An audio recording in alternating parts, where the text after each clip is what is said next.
isang biyaya at maulang umaga mga kagarden. Ito yung kung mapapansin ninyo ay isang araw ay aming binangbangan.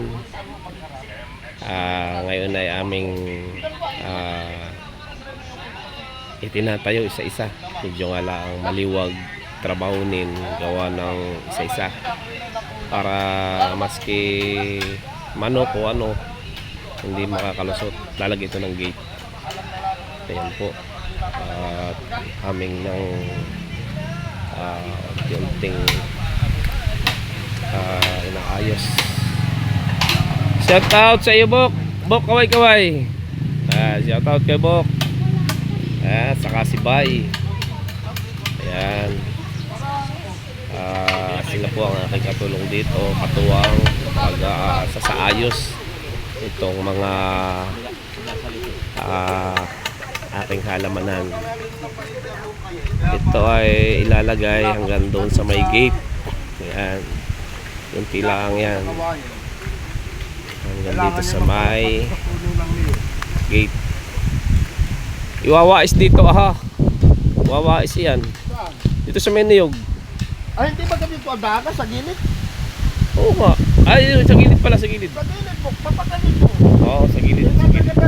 Oo, hanggang sa gate yan. Para hindi makapasok yung buwan. Para hindi makapasok yung mga aso. At di magdudumi pa dito sa loob. Yan, medyo madumi.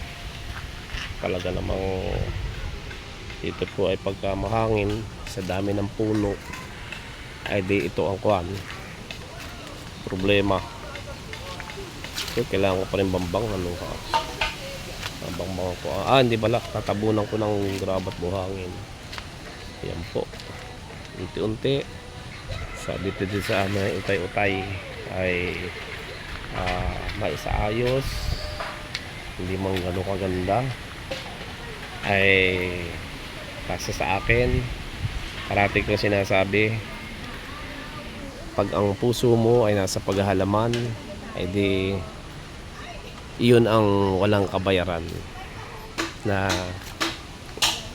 kaligayahan ng isang tao na may sa paghahalaman. Muli po, walang sawang paalaala. Ngayon po ay laging maulan, madulas ang kalsada. Mag-ingat po tayo sa pagmamaneho at huwag po tayo makalimot magdasal bago umalis ng bahay at pagdating sa bahay. Maraming po salamat. God bless po sa ating lahat.